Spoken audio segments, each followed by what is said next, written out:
Welcome back to Equipping ELLs, the podcast that helps you empower your English language learners to thrive and grow confidently in their new language. I'm Beth Vaucher, and today we're diving into a topic that's absolutely crucial, but sometimes overlooked. The secret ingredient that makes your ELL students feel seen, valued, and confident right from day one. Whether you're a classroom teacher, tutor, or language coach, you already know that the first day of school can be absolutely overwhelming for ELLs and for all students, let's be honest.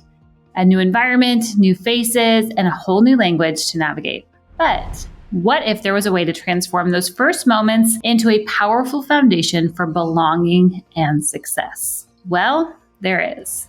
And it's all about intentional connection. So what does intentional connection mean exactly? It's about more than just saying hello or learning a student's name. It's about creating a space where your students truly feel seen, where their identity, culture, and unique experiences are recognized and valued. Here's the secret. When students feel seen, they become more willing to take risks in learning a new language. They build confidence because they know you see them, not just their English skills or what they don't know yet. This is absolutely crucial to the rest of your year. And that's why I want to begin here, because at the start of the school year, there's so many things going on. There's so many different ways we could prioritize our time. But I don't want you to miss out on what really matters the most.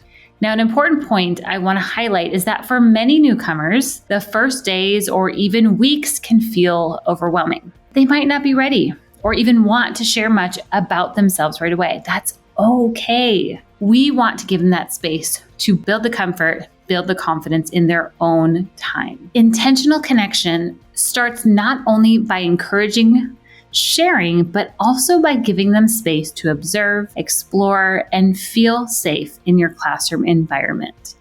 That takes time, so give them that time that they need.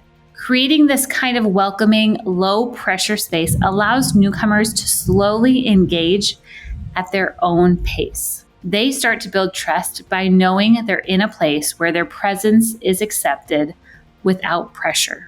This quiet confidence is the first step toward meaningful connections and active participation later on. I want to exhort you to not rush through this time and really especially if you're working with newcomers, let them lead the way on how much time they need in that silent period, in that time to adjust, in that time to feel safe, in the time to get to know you and feel trusted.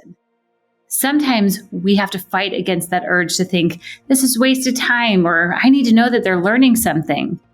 But I promise, if you give them that time and space, you are doing things that are helping them grow and learn.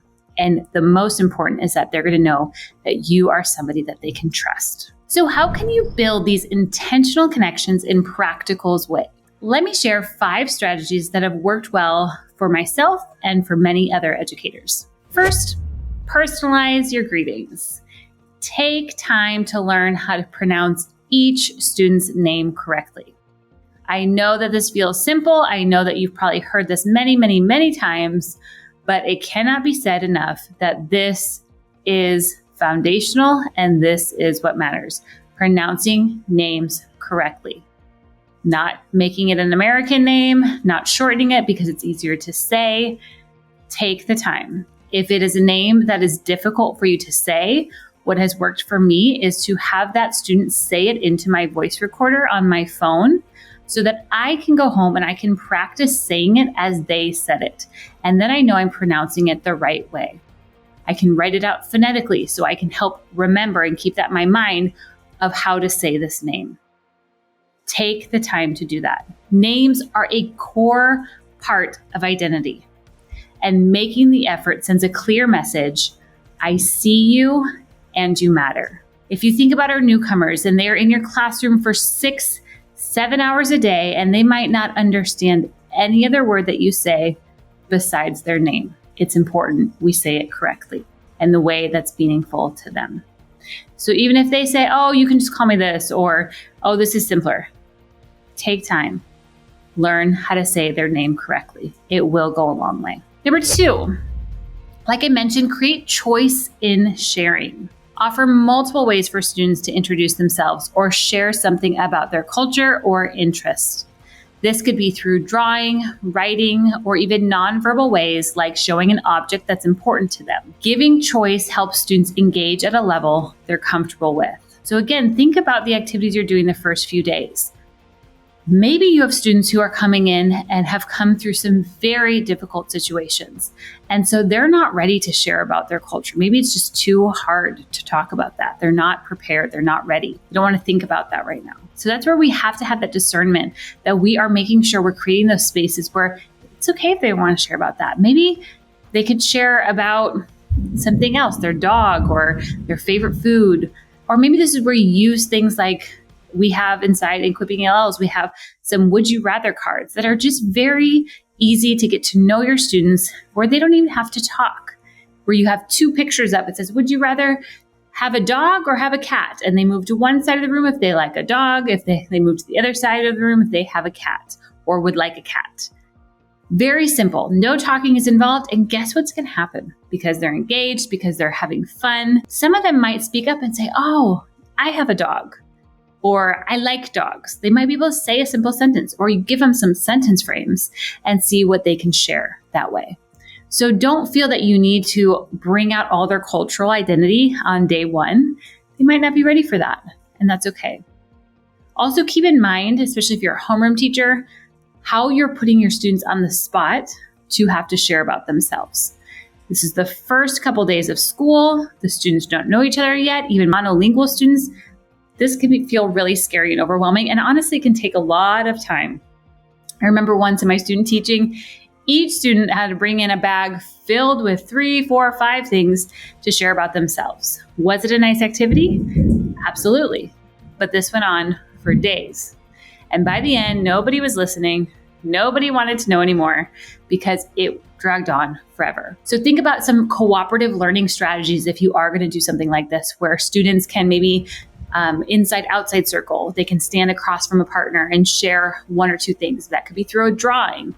That could be through some pictures that they've printed or some objects they brought in, or maybe one object. And giving your class the opportunity to all talk at once, get to know each other, that's going to help them make better connections than one student speaking at once and the whole class listening or not listening, right?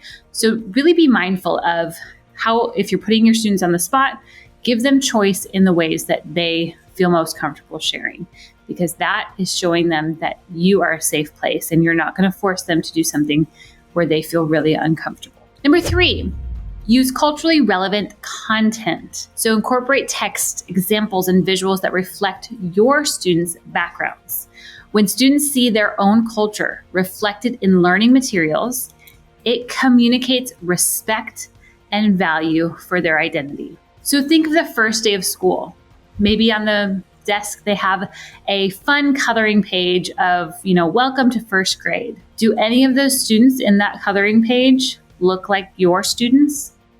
Think of what would happen when a student walks in and sees a girl that is wearing a hijab just like her in that coloring page. What's that going to do for her identity, for her excitement to be in that classroom, for her seeing herself in that coloring page? So again, it's just looking at your class, being mindful of the activities you choose, and look for ways that you can be representative of the students that you have. Number 4 is to establish routines that promote connection. Doing simple daily rituals, like a morning check-in. Maybe at the door you greet them, they have to give you a fist pump or a high five, but they have to greet you. They have to say your name. They have to look at you in the eyes. You look at them in the eyes and tell them their name and say good morning and say their name correctly, right? Doing that connecting point is a great start.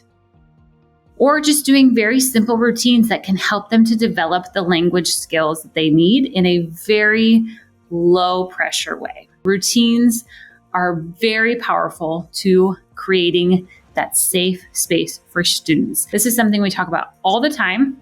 We actually have an upcoming webinar that you can sign up for. We'll put the link in the show notes that helps you set up routines so that you can create that space where your students will thrive.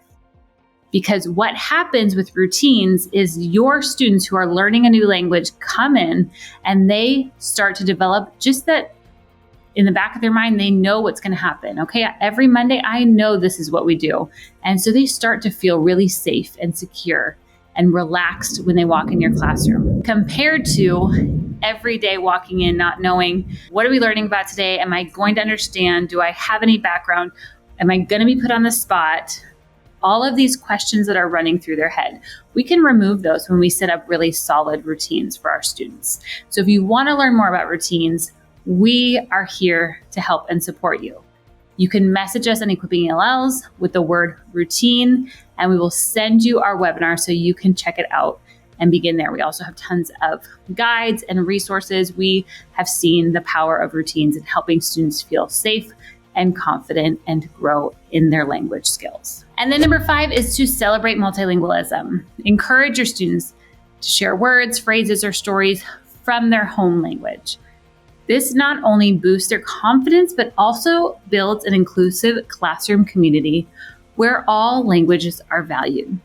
And before they even get to that sharing part, a big part of this is going to be in the language richness of your classroom. So take a quick observation around the room. Do you have books displayed in other languages? A student who walks in that doesn't know English that well, but sees maybe a Polish book or a Spanish book and sees something in their native language, they're going to instantly feel safer by that simple gesture of having some books displayed, or maybe some labels around the classroom that are in multiple languages. Actually, let's share some of those for free. We'll put a link in the show notes, or again, you can DM us on Instagram at Equipping ELLs with the word labels, and we will send you our multilingual labels for free so you can get those set up in your classroom if you don't have something like that. Because again, it's that simple way, without even speaking, that you're conveying to your students that they belong there, that they're accepted, they're valued, and they're seen. And that is absolutely foundational to any academic growth that you want them to make this year will come from how safe they feel with you. Remember, the goal is to build a foundation where students feel safe enough to participate, take risks, and show up fully. Sometimes that means honoring silence and observation as part of the process, especially when it comes for newcomers. But I promise you, they will begin to open up. And more often than not, even with my newcomers, when I created this type of space, they opened up a lot faster than previous years when I didn't have that same attitude towards how to create that welcoming environment.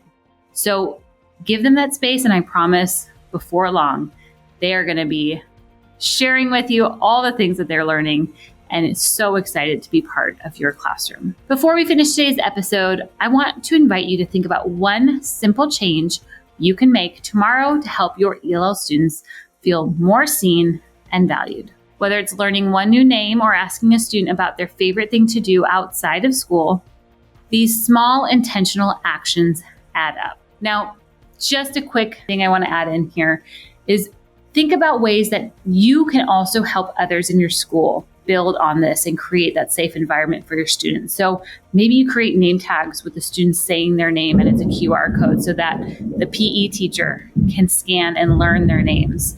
Or maybe you put it in a bulletin board on the outside of your classroom so teachers walking by can learn about your students and how to say their names and the culture that they come from. So keep that in mind. You might be doing a lot of things to create this atmosphere and this environment. How can you then help to spread this in your school so that your entire school is a place where all of your ELLs feel seen, valued, and welcomed? So if you're looking for more strategies like these, don't forget to subscribe to the Equipping ELLs podcast. Each week, we share practical tools and encouragement to help you create classrooms where English language learners thrive. If you enjoyed today's episode, I would love for you to share it with a fellow ELL teacher or to leave a review on Apple Podcast or Spotify. It helps other teachers all around the world find these episodes.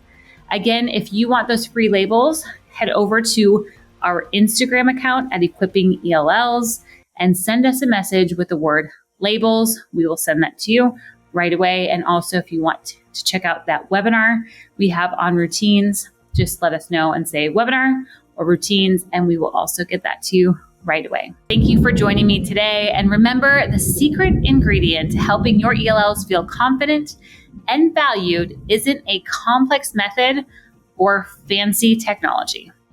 It's the intentional connections you build by creating a welcoming, safe space for every student from day one.